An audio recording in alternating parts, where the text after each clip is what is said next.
projeto A Literatura Moçambicana publicada no Brasil, a coleção Contos de Moçambique da Continuidade, tem como objetivo o estudo da linguagem verbal e visual dos títulos da coleção Contos de Moçambique, publicada no Brasil pela editora Capulana entre 2016 e 2018. Neste trabalho, serão apresentados os resultados da análise de seu segundo volume publicado em território nacional, As Armadilhas da Floresta, de Helder Faif. O ser humano tem capacidades cognitivas em constante desenvolvimento. Por isso, sempre contou histórias em quase todas as suas culturas, pois consegue imaginar e ponderar, sendo útil para a produção de narrativas que justifiquem o mundo à sua volta, conseguindo compartilhar com outros seus anseios e suas vivências. A literatura oral, ou oralidade, transformou-se ao longo dos tempos e depois passou a coexistir com a literatura escrita. Estas histórias, que foram recontadas ao longo dos anos, também tomam forma na literatura para infâncias.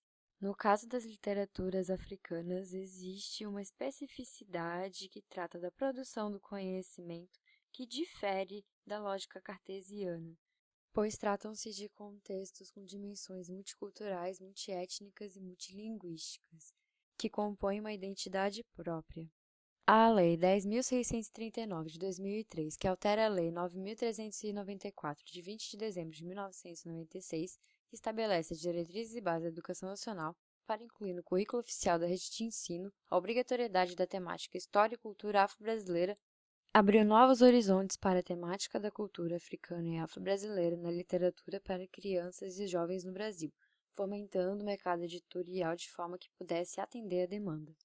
Um dos gêneros literários mais utilizados para disseminar as literaturas para a infância são as lendas, que usualmente retratam feitos heróicos, acontecimentos extraordinários e atos do ser humano em localidades específicas.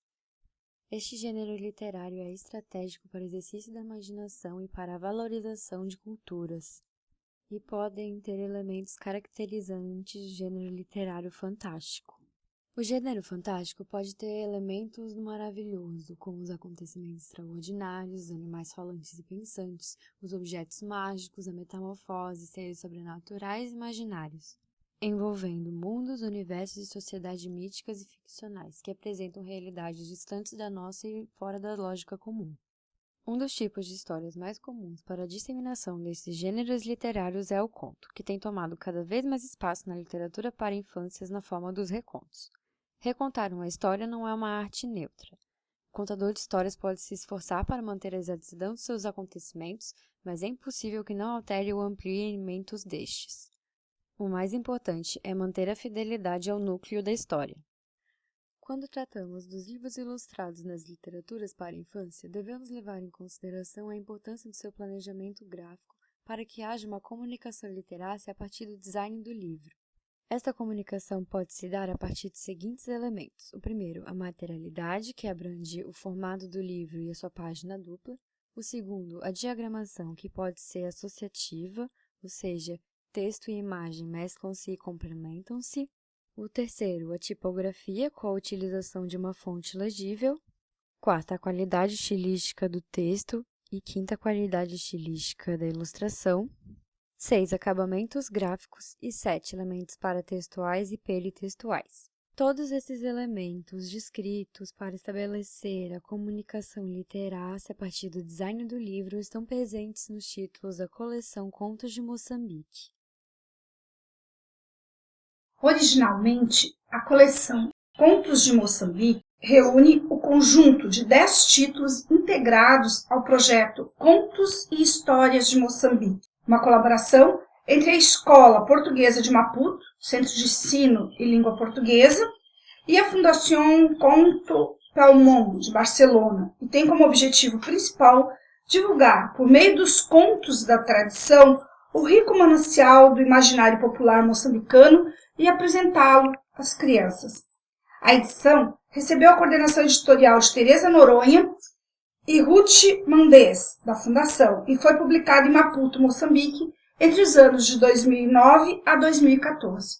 No Brasil, a coleção recebeu a denominação Contos de Moçambique, pela editora Capulana, que publicou os livros entre os anos de 2016 a 2018. Nascido em Maputo em 1974, Helder Faif é artista plástico, estudou arquitetura e planejamento na Universidade Eduardo Mondlane, é publicitário, membro da Associação de Escritores Moçambicanos e ganhador de prêmios como o Fundac Rui de Noronha em 2008. O publicitário, escritor e artista plástico Mauro Manhinça nasceu em Maputo em 1980. É formado em Ciências da Comunicação e já colaborou em inúmeros projetos da literatura para a infância. Atualmente, ilustra em projetos e é consultor em comunicação na Unicef e da Organização das Nações Unidas para Alimentação e Agricultura. O rato e o caçador.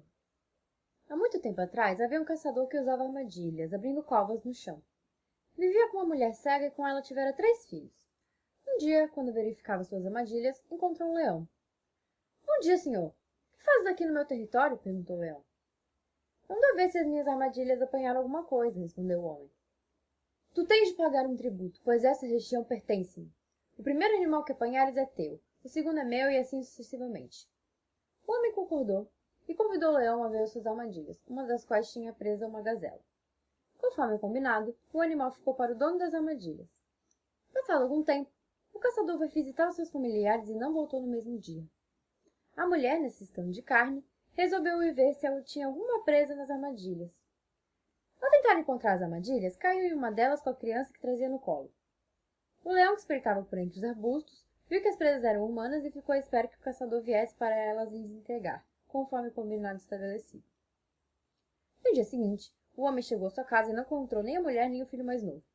Resolveu então seguir as pegadas que sua mulher tinha deixado, que o levaram até a zona das armadilhas. Quando aí chegou, viu que as presas do dia eram a mulher e o filho. O leão, ao ver o homem aproximar-se, exclamou de longe. Bom dia, amigo! Hoje é minha vez! A armadilha apanhou 2 animais ao mesmo tempo. Já tenho os dentes afiados para comer. Amigo leão, conversamos sentados. As presas são minha mulher e meu filho. Não quero saber de nada. Hoje a caçada é minha, como rei da selva e conforme combinado, protestou o leão. Nesse instante, apareceu um rato. Bom dia, titios. O que se passa? Disse o pequeno animal. Este homem recusa-se a pagar o seu tributo em carne, conforme combinado. Titio, se concordar assim, por que não cumpres? Pode ser a tua mulher e teu filho, mas deves entregá-los. Deixa disso e vai-te embora, disse o rato ao homem. Muito contrariado, o caçador retirou-se do local da conversa, ficando o rato, a mulher, o filho e o leão. Ouve-te, leão, nós já convencemos o homem a dar-te as presas. Agora deves me explicar como é que a mulher foi apanhada. Temos de verificar como é que essa mulher caiu na armadilha e levou o leão para perto de outra armadilha. Ao fazer experiência, o leão caiu na armadilha. Desta maneira, o rato salvou a mulher e o filho, mandando-os para casa. A mulher, vendo-se salva do perigo, convidou o rato a ir viver com eles, comendo de tudo que ela e sua família comiam.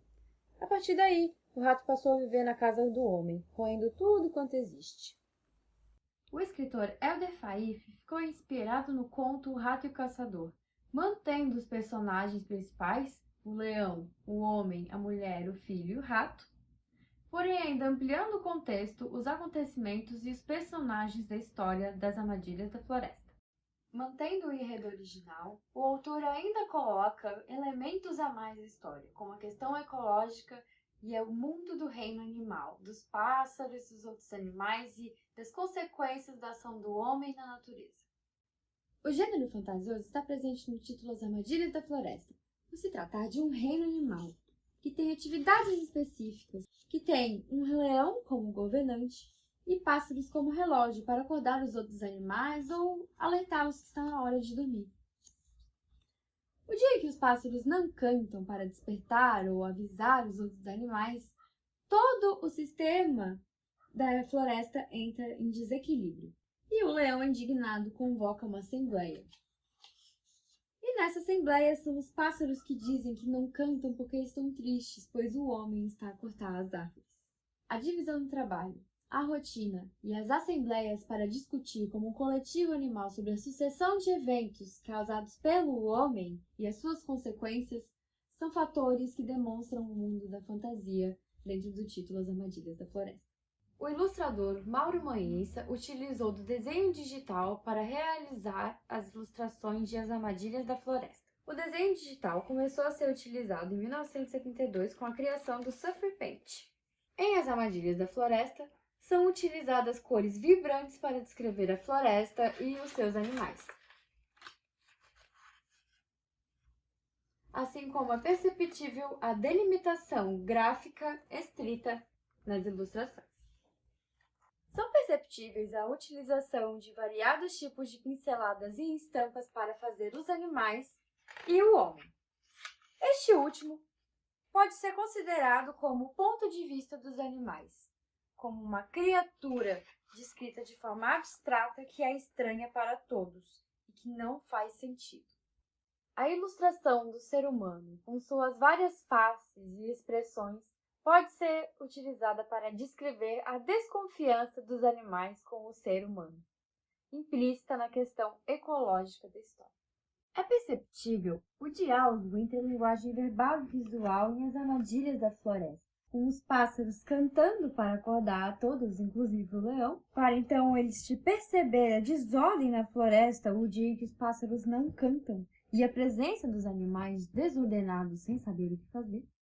A reunião destes animais para discutir o que estava acontecendo sobre as ações do homem na floresta, os pássaros explicando que o homem está destruindo o local onde vivem, o leão concordando na assembleia que irá falar com o homem com relação aos seus atos.